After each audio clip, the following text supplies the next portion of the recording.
Hello everybody, welcome to the channel.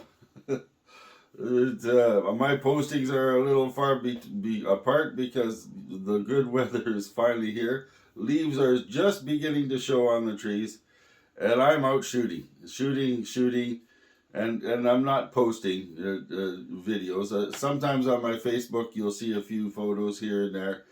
I've got a couple of photo shoots coming up where I'm testing out some different lighting gear and stuff like this and that. So I'm really not posting those tests or anything. But there is something I do have. Oh, everybody, look at this! Look at this! Zeiss Contax 2A, 1951. In beautiful shape, just mint. It's unbelievable. Not even any Zeiss bumps. Everything works. I'm very excited to have this edition. It is it's like a dream come true because I will be doing an overview. I know that I've got lots of overviews to do, but to me, and it's not just to me, this is the camera that everybody copied.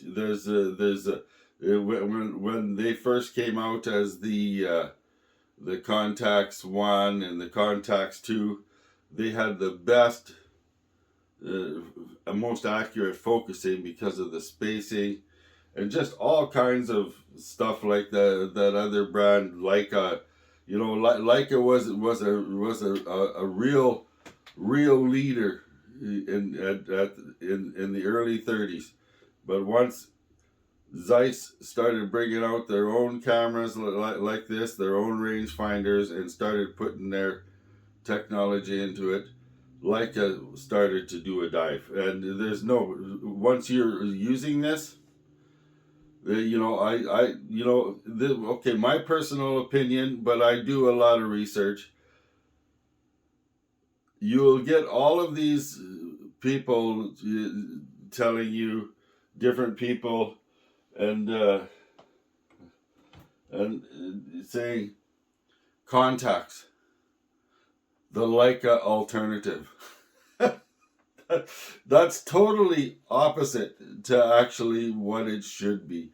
It should be Leica, the Contax alternative.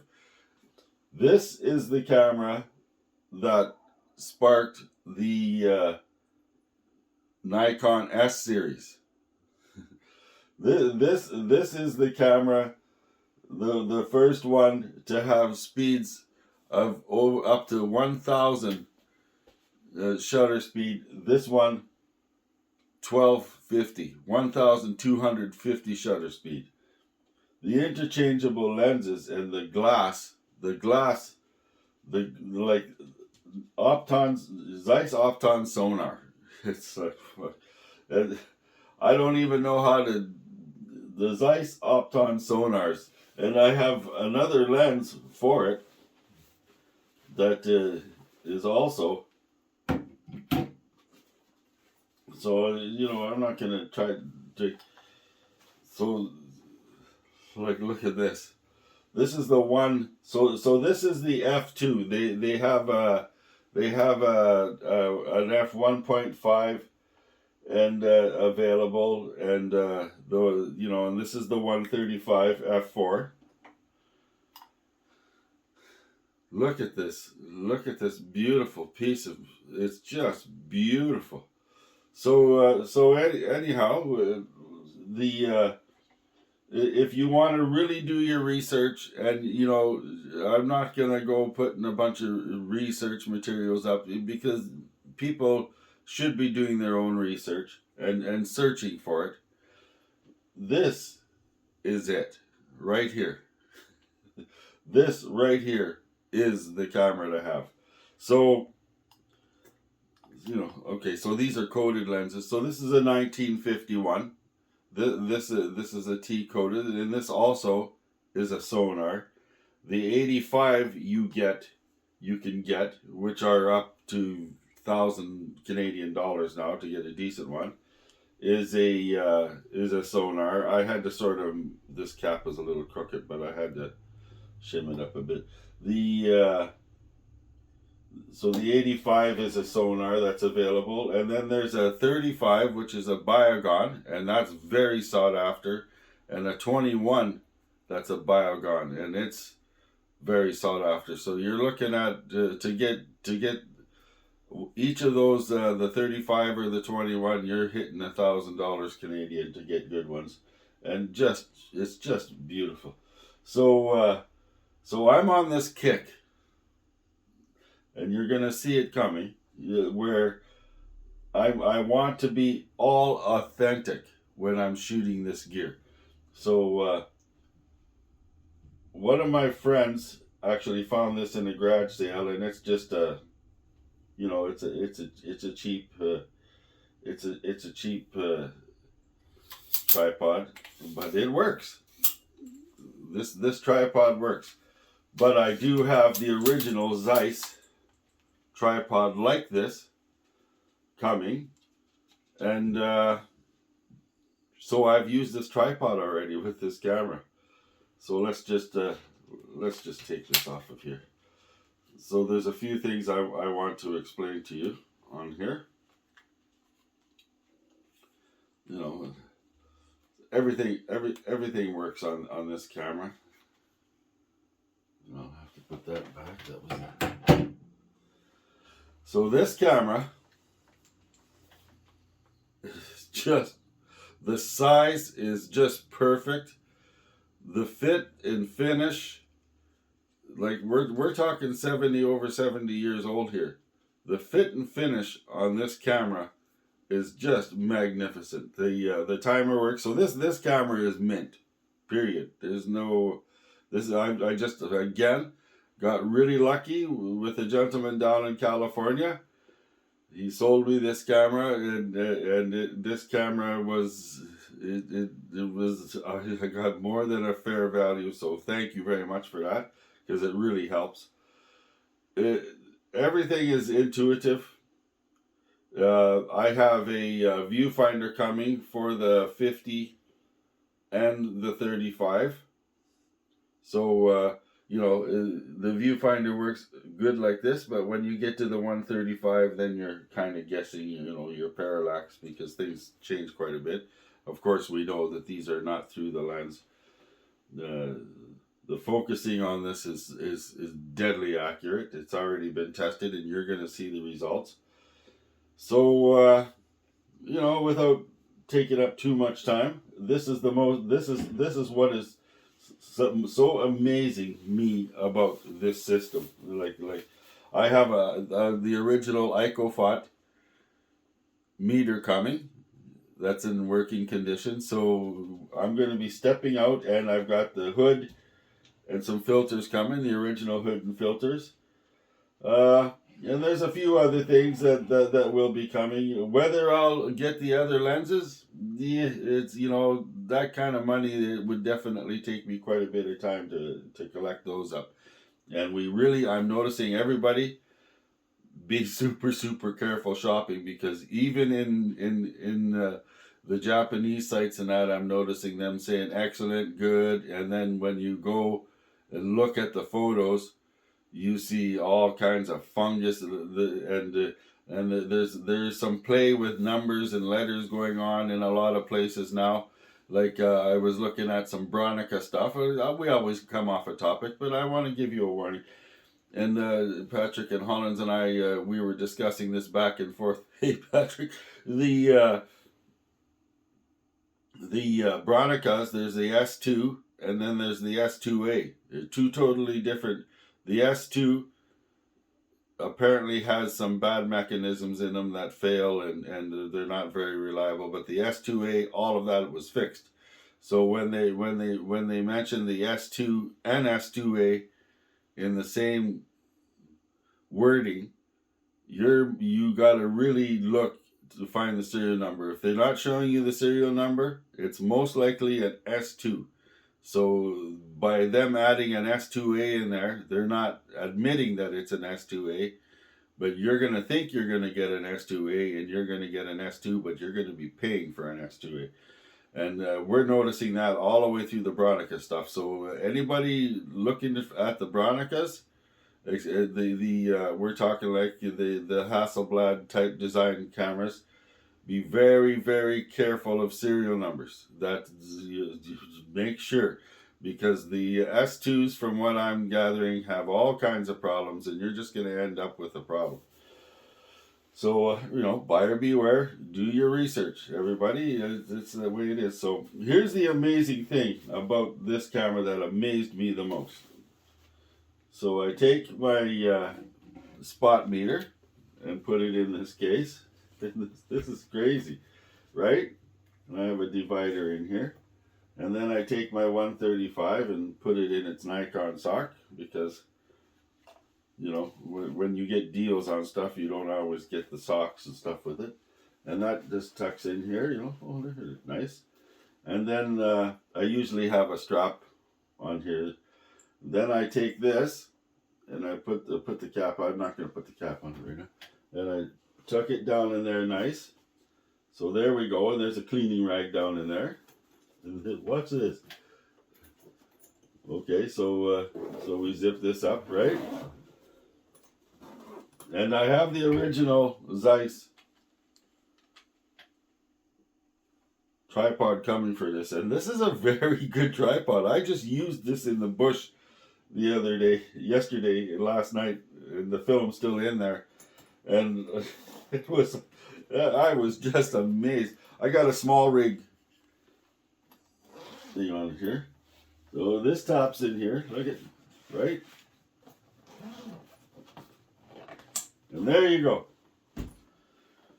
50 millimeters to 135. You could also, in this bag, even though I have the big spot meter in there, you would be able to put your other 3 lenses, if you can afford that, your other accessories that come with the camera, the original accessories, along with your light meter.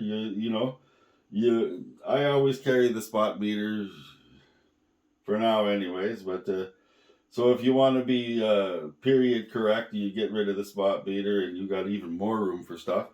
But this little bag carries this whole entire high-end system, and this camera is not a joke. So here we go. I put FP4 in there at the 125, the plus. I found the biggest problem I had with the first test on this, that you were about to see the photos from, was the lenses were able to render more detail and more dynamic range than the film could handle easily. Like that film, I don't know, it doesn't have the dynamic range of Pan-F Plus, that's for sure. I've got Pan-F Plus in there now, but I found that my dynamic range was lacking, not the camera. So here we go. New addition to the family. It's gonna grow. This is gonna grow. This set's gonna grow.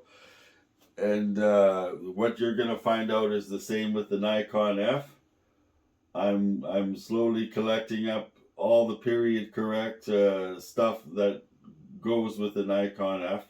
This is going to be probably 2 years in the making, but I will end up with a 1200 and a 600 and the 400 and the 800 whatever lens, and all of their original lenses, because I'm doing this because when I go out to do photography, something has shifted in me, where instead of just taking a brand new tripod and brand new light meter, expensive Sekonic spot meters and stuff like that, I want to experience the entire experience with everything that was available with a camera like this.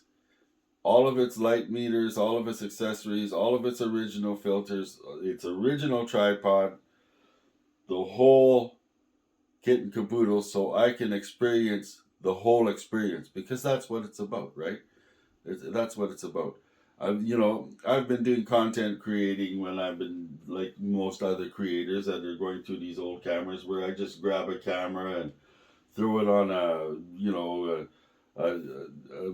Manfrotto monopod, and up to date light meters and stuff like that. But I've always noticed something missing. So and that's the same with the Mamiya. I'm collecting that up. There will be actually a Mamiya tripod coming that would have been for this camera, and it's all about the experience and getting the whole 100%, as much as you possibly can, experience out of this gear, instead of just what you see a lot of, including me, doing content creation is here's the camera, here's how it works, and here's the photos. So you will see some B-roll coming once all this gets together, and it's gonna be good. Because I have all the gear to do that, right? I definitely have all the gear to do this, these productions. But you're gonna see the Zeiss, like I said, the Zeiss icon, the Zeiss tripod like this. Wow, what an amazing system. So, anyways, this system with all of its accessories in 1951 would have cost you the same in 1951 with the dollar value as a brand new 1951, all the options you can get Chevy pickup. So this camera was a higher end, richer type. Definitely the people that were buying these cameras with the full systems were probably driving the Mercedes Cabriolet of that year as well, right? This was not that. You could imagine in 1951 pulling the cash out of your pocket to buy a camera system that could have bought you a brand spanking new 1951 Chevy pickup. You sit down and give that a thought for a while. That's pretty big, and there was no credit card thing back then, or all that stuff. So wow, so these boys had some cash. Beautiful, beautiful. The experience. I'm so overwhelmed with the experience. This is my first actual rangefinder like this, and the experience I'm having with this camera so far is I'm just glad that this was the decision I made. And because I was looking at the Nikon S and stuff like that. It's been about a year and a half now I've been searching through all of this stuff, and I decided on this system because this is the system. And when it kind of irks me a little when you have, and it's okay to be proud of the stuff you have, but if you're creating content and you're an influencer, we need some kind of honesty here. Yes, I'm proud. I'm proud to own this, and I'm proud to own that. I'm proud, like the Nikon F. I'm telling you, no stories about that. That's it. From this became the S, and then from the Nikon S became the F. So these are the stepping stones you're seeing here, and all those other brands, especially the one leader that was Leica. You just have to read history, and honestly, non-biased history. We should not be, in my feeling, we should not be saying Contax, the Leica alternative. That is just, that's so backwards. It's so backwards. Should be Contax, the beginning of the end for Leica, and it's the same with the Nikon S, and then the Nikon glass, and the stories are out there about how the West and everyone discovered the Nikon glass, which was definitely, a Zeiss influence. before they became the Fs in their S series. Once they discovered the Nikon glass, everybody was putting Nikon glass even on their Leicas. Once it was introduced, there's a big story on it if you search it. This camera is a famous camera, the Contax. There's a photo series of D-Day called the Magnificent 12 that was taken with a Contax. Would not have been the Contax 2A, of course, because this is post-war. That was taken with a pre-war Zeiss Contax. So there's a lot of famous photos that we're taking with this. So just really do your studies before you get sold on hype that this is the best. Everyone has to own one of these and stuff like that. I have no regrets with this. I have no regrets, and I'm just, holy smokes. I know I'm taking up your time, but it's like once I did this first quick test shoot with this, and this needs nothing, absolutely nothing. Everything's pristine. I was even messaging my buddy Patrick. I'm saying, are you kidding me? I've never experienced anything like this before. It's the Contessa. That was an experience in itself. And I just love the Contessa, but then when you get into this here, it's like, whoa. The feeling, it's and I've shot the Hasselblad. If you look back, you'll see that I shot the Hasselblad, and that had a feeling. Nothing is touching me in feeling wise out of all these cameras, and I'm telling you, the Nikon as well. Nothing is touching me feeling wise as this Contax 2A. There's nothing. So I am so stoked about this. So anyways, like, subscribe, click the bell. I had the 125, I had the FP4 in there. I won't be. I still got a few rolls of that. I've tried it before and ended up gravitating away from it, and this for the same reason. I found that it just, because when I test these cameras, I put them through extreme. In the film, there's some pretty extreme dynamic range that I like to get out of these. There was no filters on this camera, so I don't know what else to say. The FB4, I guess, is okay, but from what I'm getting out of it, I could just buy some Kentmere or something, or the it's just not my film. As it's a great film, but it just doesn't hold up to the dynamic range that I need. So far, Pan F Plus has been the only film that is giving me the dynamic range I need to shoot full on sun with clouds in the sky and the darkest darks to get everything in between. So, I don't know, blah, blah, blah. Wow. Like, subscribe, click the bell. I gotta get this video up and make a coffee. See you guys later. Wait till you see some of these photos.